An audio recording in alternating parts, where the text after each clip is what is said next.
आचार्य समंतभद्र महाराज विरचित स्वयंभू स्तोत्र के उस पद्य के माध्यम से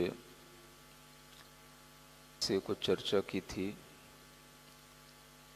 उसी को आगे बढ़ाते हुए उसी श्लोक के बारे में कुछ और चर्चा अभी बाकी है।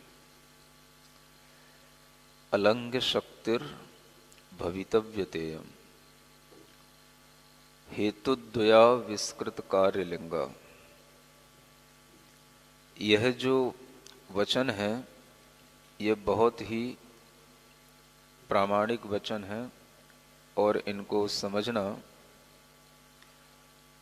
बार बार चिंतन और मंथन से ही संभव हो सकता है। जब भी हम इस विश्व की व्यवस्था के बारे में देखते हैं तो इस विश्व में आपको कुछ व्यवस्थाएं शाश्वत नजर आएंगी, कुछ व्यवस्थाएं विश्व की एक ही ढंग से चलती रहती हैं और वह विश्व के जो नियम हैं, जो सिद्धांत ग्रंथों में बताए गए हैं, उनके अनुसार वो व्यवस्थाएं चलती रहती हैं। आप देखेंगे कि इस विश्व में हमें जो चल रहा है उसका ज्ञान केवली भगवंतों के माध्यम से मिलता है, सर्वज्ञ देव के माध्यम से मिलता है।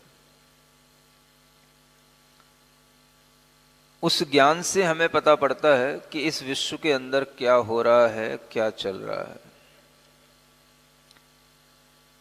जब आप देखेंगे तो आपको ये भी ज्ञान में आएगा कि कुछ व्यवस्थाएं विश्व की ऐसी हैं जो स्थिर हैं, शाश्वत हैं, जिन्हें कोई भी बदल नहीं सकता।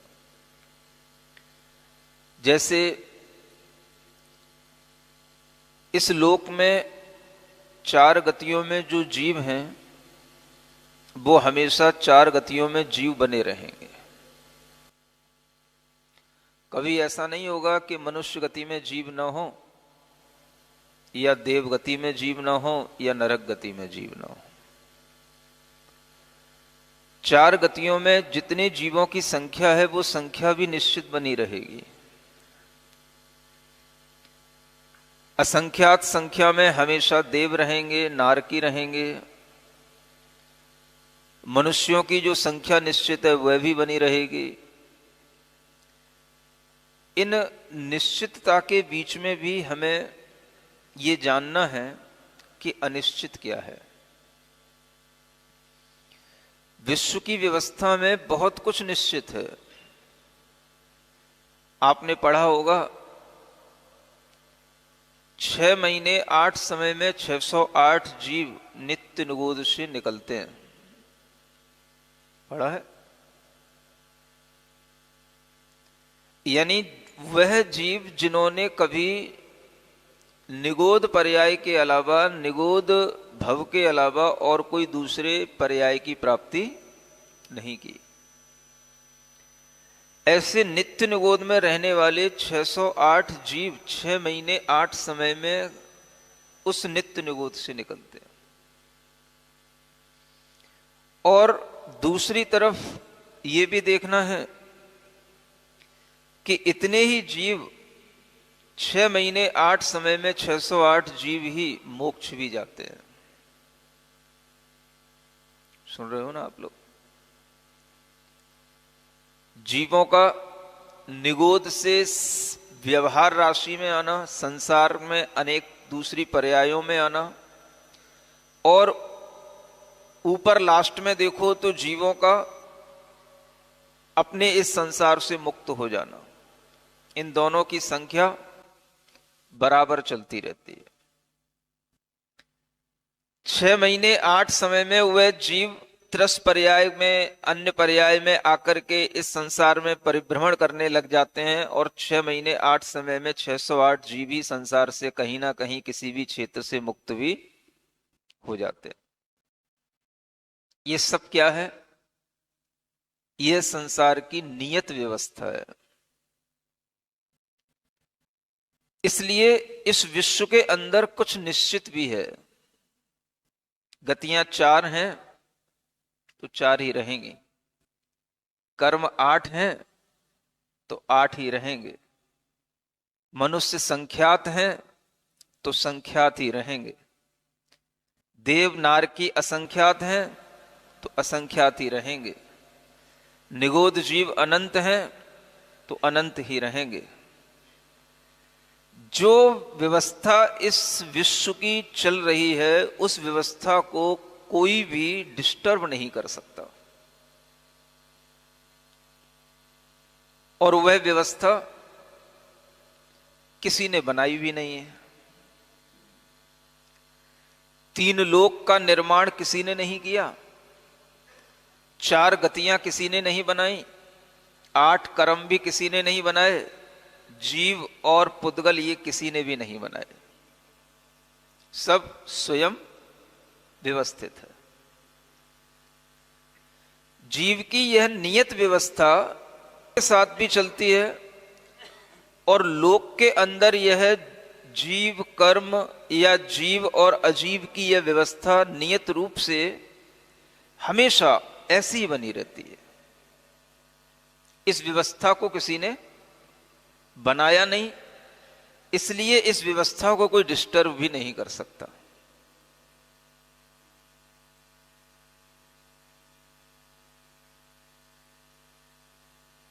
फिर भी डिस्टरबेंस हो ही जाते हैं। जब व्यवस्थाएं नियत नहीं होती हैं तो बीच बीच में तरह तरह के डिस्टरबेंस आने लग जाते हैं, लेकिन नियत व्यवस्थाओं में कोई भी डिस्टरबेंस नहीं होते हैं। अब नियत व्यवस्था को अगर हम ध्यान में रखें तो हम ये देख सकते हैं कि चारों गतियों की यह व्यवस्था अपने आप में स्थिर रूप में रहते हुए जैसा भगवान ने जाना उसी रूप में हमें जानने में आती है। हमें यह व्यवस्था किसी ने दी नहीं है, केवल बताई गई है। अपना ध्यान इधर रखो, बीच में डिस्टर्ब होने की कोई जरूरत नहीं होती है।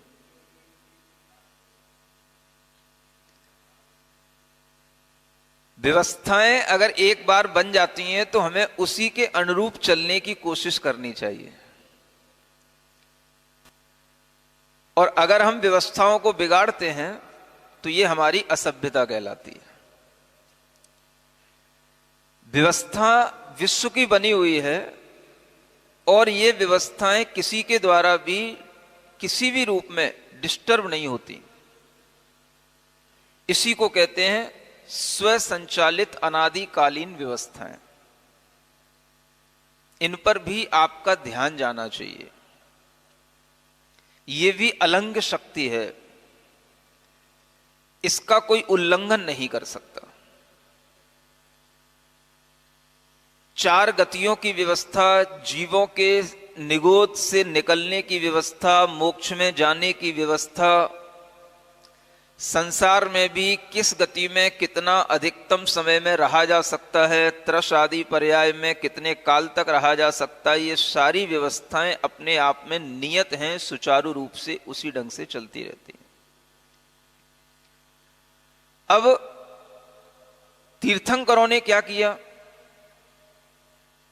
हमें व्यवस्था नहीं दी, तीर्थंकरों ने जो व्यवस्थित था उसको हमें केवल बताया। जो अलंघ शक्ति है वह 2 तरह से जानी जाती है, एक अतीन्द्रिय ज्ञान के माध्यम से और एक अनुमान ज्ञान के माध्यम से। क्या कहा? अलंघ शक्ति 2 तरह से जानी जाती है। अतीन्द्रिय ज्ञान के माध्यम से भी उस अलंघ शक्ति का ज्ञान होता है, और अनुमान ज्ञान के माध्यम से भी उस अलंघ शक्ति का ज्ञान होता है। अतीन्द्रिय ज्ञान अपने आप में प्रत्यक्ष ज्ञान हो गया, और अनुमान ज्ञान अपने आप में एक परोक्ष ज्ञान हो गया। जब हम किसी भी कार्य को घटित होता हुआ देखते हैं तो हम आश्चर्य करते हैं कि ऐसा क्यों हो जाता है, यह कार्य इसी ढंग से कैसे हुआ। जैसे कल आपको बताया था मारीची के जीव के बारे में, भगवान आदिनाथ के समोशरण में मारीची का जीव भगवान की वाणी को सुनकर के विपरीतता को प्राप्त हो गया और मिथ्यात्व के कारण से वह बहुत लंबे समय तक संसार में भटकता रहा। अब ये ज्ञान हमें किससे मिला? तो ये ज्ञान भी हमें भगवान आदिनाथ से ही मिला। वह मारीची का जीव क्या करेगा, कितनी पर्यायों में भटकेगा, कब इस जीव का संसार से कल्याण होगा, ये सब ज्ञान भी हमें भगवान आदिनाथ ने दिया। और भगवान आदिनाथ के समय में ही उस मारीची के जीव का बिगाड़ हुआ, उन्हीं के सामने हो गया। इसको कहते हैं भवितव्यता, होनहार। ये अलंघ्य शक्ति कही गई है, ये बहुत बड़ा शब्द है और इसको समझने के लिए अभी कई प्रवचन हो सकते हैं इसके ऊपर। सुन रहे हो कि नहीं? अलंघ्य शक्ति मतलब जिसको टाला नहीं जा सकता, जिसका अतिक्रमण उल्लंघन नहीं किया जा सकता। ऐसी भवितव्यता एक अपने आप में बहुत बड़ी चीज है। और वह भवितव्यता भी दो तरह से जानने में आती है। या तो हमें कोई केवल ज्ञानी अपने अतीन्द्रिय ज्ञान से बताएंगे, या वो हमें अनुमान ज्ञान से जानने में आएगी। संसार में जो भी कार्य घटित हो रहे हैं उन सब कार्यों के बारे में जानकारी हमें दो ही तरह से मिलती है। या तो अतीन्द्रिय ज्ञान के माध्यम से मिलेगी, तो आज कोई अतीन्द्रिय ज्ञानी नहीं है तो हमें जानकारी कैसे मिलेगी? तो भी मिलेगी, अतीन्द्रिय ज्ञान से भी मिलेगी। भले ही अतीन्द्रिय ज्ञानी आज नहीं है, लेकिन उन अतीन्द्रिय ज्ञानियों ने जो कहा है वो आज हमारे शास्त्रों में उपलब्ध है कि नहीं? तो वो भी अतीन्द्रिय ज्ञान की बात हुई कि नहीं? मारीची के जीव के बारे में कि यह अंतिम तीर्थंकर होगा, अभी इसका कल्याण नहीं होने का, अभी तो ये उल्टा चलेगा, इसको समझाने से अभी कोई फर्क नहीं पड़ेगा इसके ऊपर, कितना ही समझाया जाए। भगवान के दर्शन से भी कोई फर्क नहीं पड़ा, भगवान की वाणी से कोई फर्क नहीं पड़ा। ये बात भी भगवान ने बता दी। जब उनसे पूछा गया कि आपके इस कुल में, आपके कुनवे में और भी कोई ऐसा है जो आगे चल करके आप जैसा तीर्थंकर बनेगा? तो कहा कि हां है। कौन है? तो भरत का पुत्र है ये मारीची, 24वां तीर्थंकर बनेगा, ये भी बता दिया। और उसका परिणमन इसी तरह से होगा, ये भी बता दिया।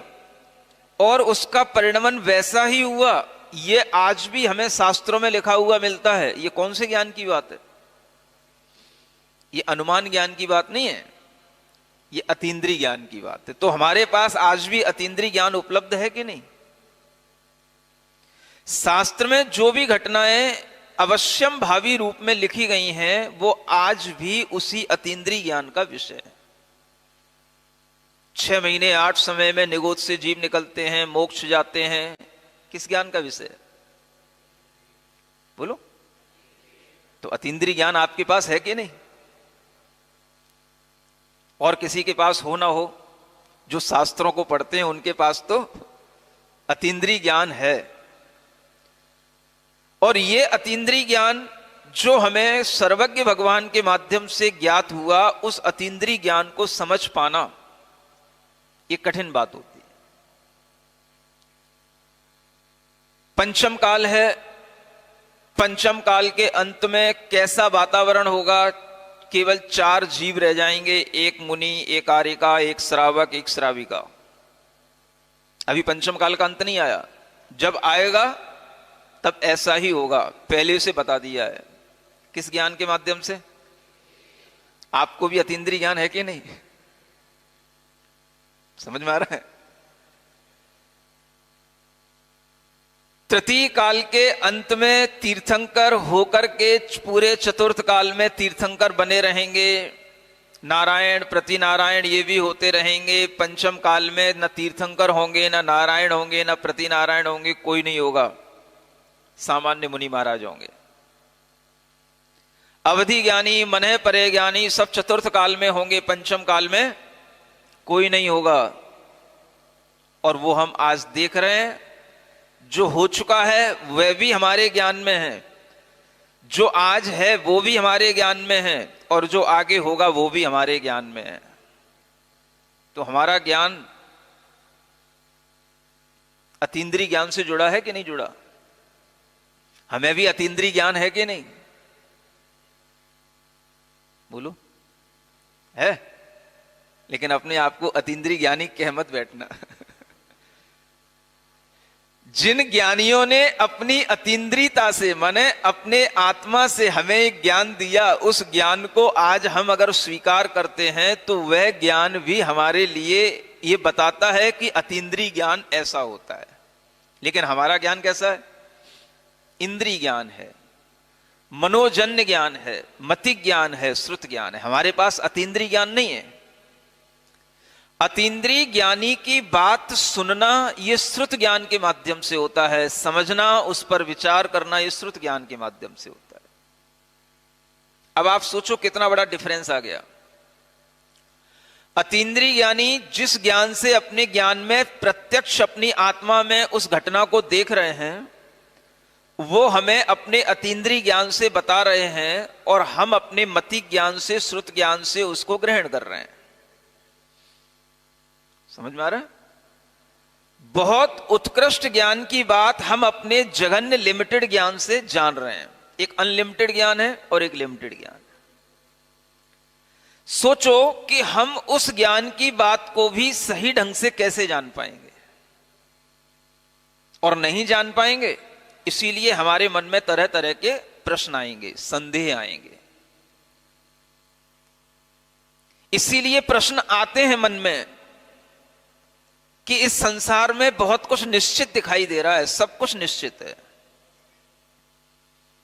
जीवों का निगोद से निकलना, मोक्ष में जाना, सम्यक दर्शन होता है तो अर्ध पुद्गल परावर्तन काल मात्र शेष रह जाता है, और इतना काल शेष रहने पर ही सम्यक दर्शन होता है, और इतना काल का अंत आता है तो उसको नियम से मोक्ष की प्राप्ति भी होती है। कितने नियम बने हुए हैं शास्त्रों में। नरक से निकला हुआ जीव नरक में नहीं जा सकता, देव से निकला हुआ जीव देवगति में पुनः जन्म नहीं ले सकता, पहले उसको बीच में मनुष्य या तिर्यंश बनना ही पड़ेगा। इसको कोई टाल नहीं सकता। ये क्या है? ये भी अलंग शक्ति है। सुन रहे हो आप? कल नहीं सुना था, इसलिए आज सुना रहा हूं, और आज भी नहीं सुनोगे तो कल फिर सुनाऊंगा। ये अलंग शक्ति अपने आप में बहुत बड़ी चीज है। जो चीज हम टाल नहीं सकते, जिस चीज को हम अपने श्रुत ज्ञान से बराबर समझ नहीं सकते, जिस चीज को हमें अतीन्द्रिय ज्ञानियों ने बताया लेकिन हमारे श्रुत ज्ञान से वो बिल्कुल फिट नहीं बैठ रही है, तो हमें उसको किस रूप में समाधान में लेना? तो आचार्य कहते हैं अलंग शक्तिर भवितव्यते। यह भवितव्यता इसी रूप में देखना, और इसको अलंग शक्ति कहा। आप इसको कुछ भी बदल नहीं सकते। अतीन्द्रिय ज्ञान में भी जो देखा गया वो वैसा ही देखा गया जैसा होना है, तो वह भी एक अलंग शक्ति है। और उस अलंग शक्ति का ज्ञान अगर हमें हो रहा है और हमें अगर समझ नहीं आ रहा है और हम अगर कंफ्यूज हो रहे हैं, तो फिर हमें कहना पड़ेगा कि आपके लिए भी ये होनहार अलंग शक्ति है। भाई इसमें कंफ्यूज होने की बात क्या है? अतीन्द्रिय ज्ञान के विषय को जानना भी आवश्यक होता है, लेकिन अतीन्द्रिय ज्ञान के विषय को हम जानकर के उसमें संदेह करने लग जाएं, या उस विषय से अपने मन में एकांत ये धारणा बना लें कि जैसा होता है वह अतीन्द्रिय ज्ञान में देखा गया है वैसा ही होता है, इसके अलावा और कुछ भी नहीं होता है, तो क्या होगा? आपकी यह धारणा भी अतीन्द्रिय ज्ञान के विषय में गलत कहलाएगी। अतीन्द्रिय ज्ञान से जो बातें बताई गई हैं उनको जानना इसलिए आवश्यक है ताकि आपका विश्वास अतीन्द्रिय ज्ञान पर आ जाए। आप अपने श्रुत ज्ञान से केवल ज्ञान की बातों को जानकर के केवल ज्ञान पर विश्वास करें, लेकिन आज लोग क्या करने लगे हैं? उल्टा करने लगे हैं। केवल ज्ञान की बात पर विश्वास करते करते वह इस बात पर विश्वास करने लग जाते हैं कि संसार में जो कुछ भी होता है वह पहले से ही निश्चित होता है, अनिश्चित कुछ भी नहीं है, सब कुछ संसार में निश्चित है। यह धारणा बनाना भी अपने आप में उस श्रुत ज्ञान से इन उदाहरणों को जान करके जो केवल ज्ञानियों ने दिए, ये उदाहरण थे, मरीच के उदाहरण हो, चाहे द्वारिका के जलने के उदाहरण हो, चाहे विश्व की ये जो व्यवस्था 608 जीवों का मोक्ष जाना हो, ये सारे उदाहरण इसलिए थे कि इससे आप ये अनुमान लगाते, ये जानते कि अतीन्द्रिय ज्ञान में क्या क्या जानने में आता है, आपके अंदर अतीन्द्रिय ज्ञान का विश्वास पैदा होता। लेकिन जब श्रुत ज्ञान बलिष्ठ नहीं होता, समर्थ नहीं होता, तो व्यक्ति के अंदर यह आने लग जाता है कि संसार में सब कुछ निश्चित है, हम कुछ नहीं कर सकते, हमारे द्वारा किया जाने वाला कुछ भी नहीं है। लेकिन आचार्य कहते हैं ऐसा नहीं है। भवितव्यता अलंग शक्ति वाली है और यह भवितव्यता दोनों रूपों से जानने में आती है, अतीन्द्रिय ज्ञान से भी और अनुमान ज्ञान से भी। अभी तक हमने आपको ये सब भवितव्यता के उदाहरण दिए, ये कौन से ज्ञान के हैं? ये अतीन्द्रिय ज्ञान के हैं। अनुमान ज्ञान वाली भवितव्यता कौन सी होती है? हेतुद्वया विष्कृत कार्य लिंगा, दोनों हेतुओं से जो कार्य देखने में आता है, ये अनुमान ज्ञान जन्य कार्य हमारे ज्ञान में आता है, ये अनुमान ज्ञान से जानने में आने वाली भवितव्यता है। दो हेतुओं में अंतरंग और बहिरंग हेतु भी लिए जाते हैं और अशुभ और शुभ हमारे जो कर्म हैं वो भी कारण बनते हैं। आपके द्वारा जो कुछ भी हो रहा है, आपके लिए जो कुछ भी घटित हो रहा है, वो आपके अशुभ या शुभ कर्मों के फल से ही हो रहा है। ये भी हमारे लिए अलंग शक्ति है। अशुभ और शुभ कर्मों का फल मिलना ये हमारे लिए अलंग शक्ति है।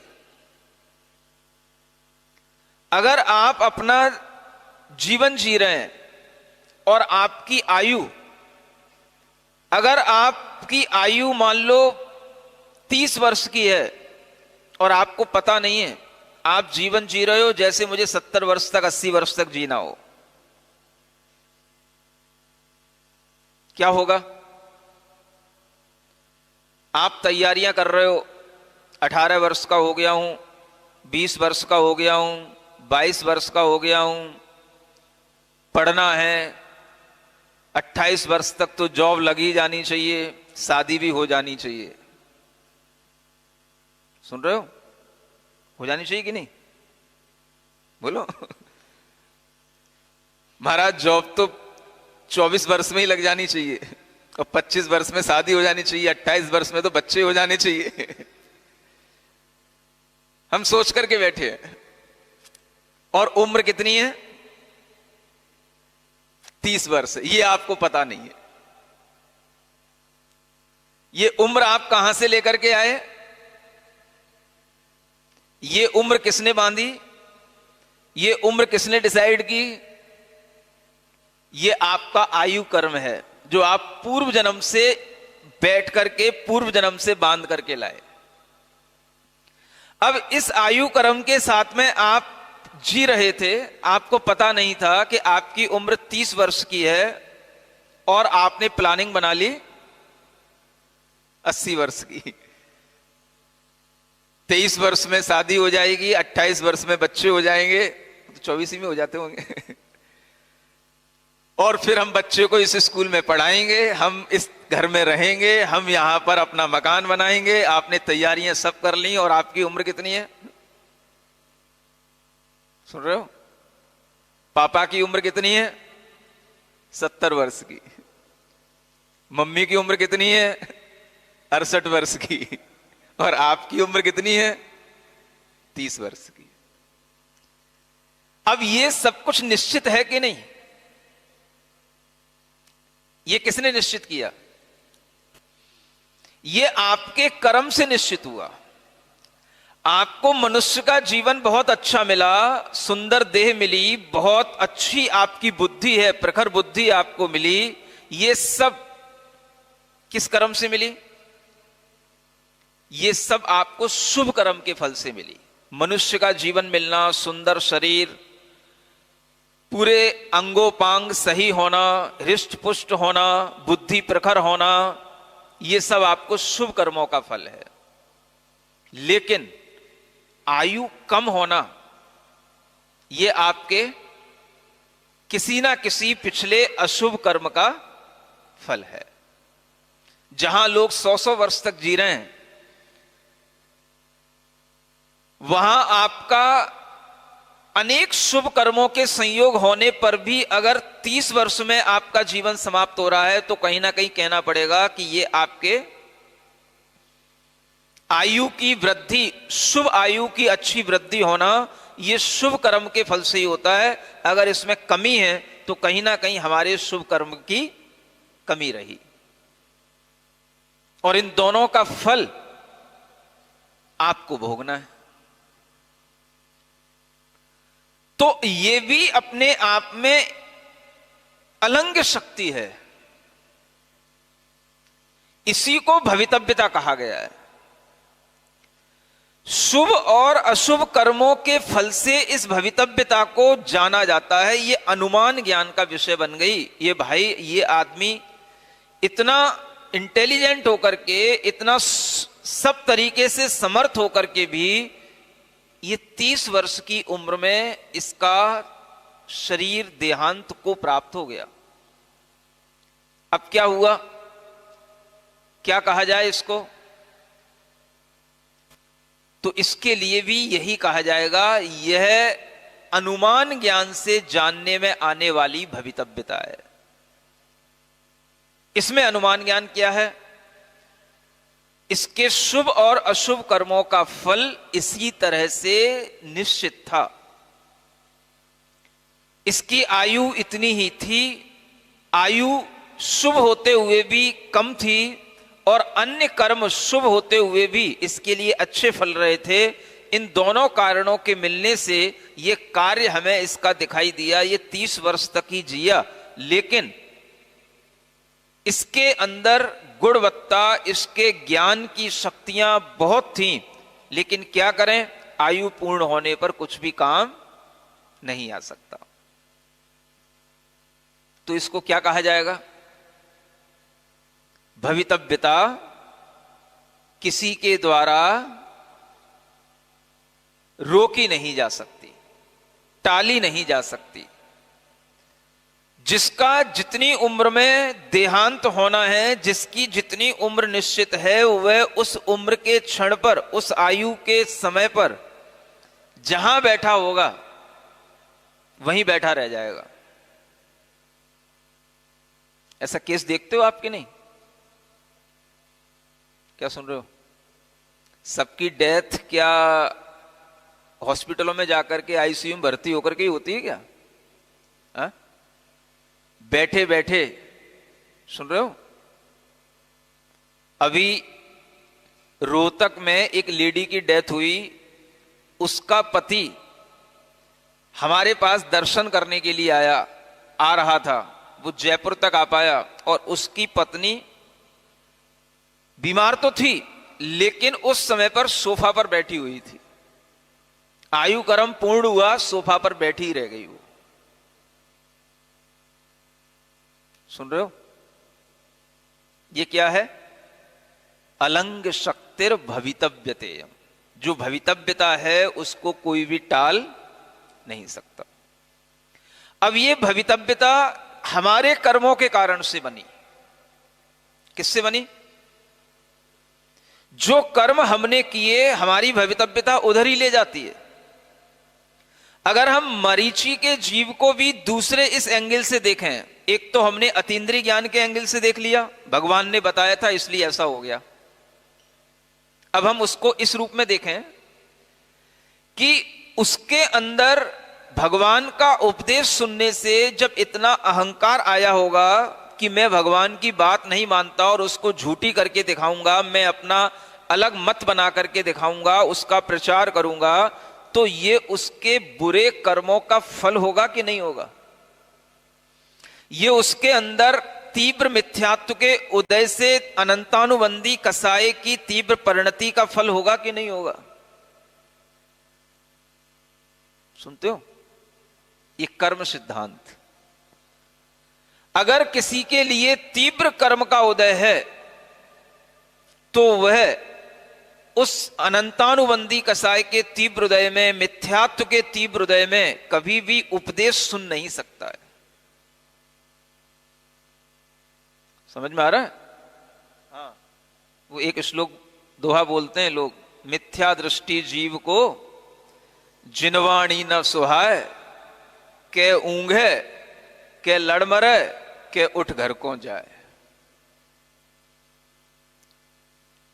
ये कौन से मिथ्या दृष्टि जीव? ये तीव्र मिथ्या दृष्टि जीवों की बात है, जिनके अंदर मिथ्यात्व का तीव्र उदय होगा। वह जीव को जिनवाणी की बात अच्छी नहीं लगेगी। जैसे ही उसे पता पड़ेगा, महाराज ने शुरू किया, आचार्य समंतभद्र महाराज ने स्वयंभू स्तोत्र में कहा है, वो उठ के चला जाएगा। कौन आचार्य समंतभद्र? काय का स्वयंभू स्तोत्र? हमें नहीं सुनना, वो चला जाएगा उठ के। अगर शुरुआत की जाए कि फलानी फिल्म में फलाने हीरो ने ये एक्शन से ये बात कही थी, उस समय ये डायलॉग बोला था, तो बैठा रह जाएगा। हाँ भाई, ये तो सुनना है। महाराज शोले की बात कर रहे हैं, डायलॉग सुना रहे हैं, सुनना है। सुन रहे हो? इसलिए बीच भी पूछता रहता हूं, ऊँग तो नहीं रहे हो? मिथ्यात्व के उदय में जीव सही ढंग से सुन नहीं सकता, सुनने की इच्छा नहीं कर सकता। इसीलिए कहा गया कि ऊँघे के लड़ मरे। या तो ऊँघता रहेगा या लड़ाई झगड़ा करता रहेगा, बीच में बैठा बैठा भी कुछ ना कुछ दूसरे को डिस्टर्ब करता रहेगा, हंसी मजाक करता रहेगा, या फिर उठ करके चला ही जाएगा। और अगर तीव्र मिथ्यात्व का उदय और होगा, इससे भी ज्यादा तीव्र मिथ्यात्व का उदय, तो क्या करेगा? बाहर जाके गाली बकने लगेगा। क्या साधु होते हैं, कुछ भी बोलते रहते हैं, कुछ भी सुनाते रहते हैं, दुनिया की बातें अपने शास्त्रों की अपने दिमाग में रख लेते हैं, ना इनको कुछ ज्ञान होता है, ना कुछ इनको सच्चाई की बात मालूम होती है, फिर भी कुछ ना कुछ लोगों को बताते रहते हैं, वहां जाकर के गाली देने लग जाएगा। और भी कुछ अच्छी अच्छी गाली दे सकते जो हम तुमको नहीं सुना सकते। ये और किसके उदय में? अब ये गलती उस जीव की नहीं है, ये उसके अंदर जो कसाय का उदय है उसकी गलती है, ये उसका फल है। ये किसका फल है? और वो कसाय कौन सी होगी? अनंतानुबंधी कसाय, जो हमें समीचीन मार्ग को विपरीत बना देती है, जो हमारे अंदर समीचीन श्रद्धा उत्पन्न नहीं करने देती, उसको विपरीतता में ले जाती है। ऐसी कसाई की तीव्रता अधिकतम कितनी हो सकती है? तो आप मरीचि के जीव को देखो। भगवान अरिहंत देव जहां विद्यमान हो, उस समो शरण को देख करके भी जिसकी कसाय ना गले, समझो वो कसाय कितनी तीव्र होगी। ये तो हम कभी सोचते ही नहीं। हम हमेशा इसी एक एंगल से देखते हैं कि भगवान ने ऐसा कहा था, इसलिए मरीचि का जीव 24वां तीर्थंकर बना, इसलिए उसे संसार में भटकना पड़ा। अरे भगवान ने कहा था इसलिए भटकना पड़ा कि उसकी कसाएं इतनी तीव्र थी। जो भगवान ने देखी कि इसकी कसाई एक जन्म में शांत नहीं होने की, अभी असंख्यातों जन्म लगेंगे, इसके एक कोड़ा कोड़ी सागर लग जाएगा तब जाकर के सुलटेगा, इतनी तीव्र कसाएं हैं। ये देखा भगवान ने और उसी को देख करके कहा कि ये 24वां तीर्थंकर बनेगा, अभी इसका कुछ नहीं होने का।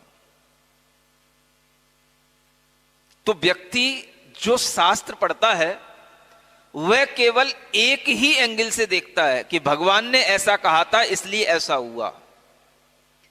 दूसरा एंगल क्या है? अनुमान ज्ञान से यह जानना कि इसके शुभ अशुभ कर्म के फल जो अलंग शक्ति के रूप में सामने आ रहे हैं, जो इसकी भवितव्यता बता रहे हैं, वो इसके इसी रूप में घटित होंगे। इसकी भवितव्यता ऐसी है कि आज इस समय पर, भगवान आदिनाथ के समय पर, इसके लिए सम्यक दर्शन नहीं हो सकता, इसके ज्ञान में सम्यक ज्ञान नहीं हो सकता, इसकी कसाएं मंद नहीं हो सकती हैं। अभी कई भव लगेंगे तब जाकर के इसकी कसाएं मंद होंगी, तब इसे कभी कोई मुनिराज की बात समझ में आएगी, और उस समय पर अगर ये शेर की पर्याय में भी होगा तो समझ में आ जाएगी। और आई थी उसको, मनुष्य पर्याय में बात समझ में नहीं आई, पशु पर्याय में बात समझ में आ गई। तो यह उसके उन कषायों की तीव्रता का, उसके अशुभ कर्मों का ये फल है, ये परिणाम है। यह भी आचार्य कहते हैं, ये भी होनहार, ये भी भवितव्यता अलंग शक्ति है।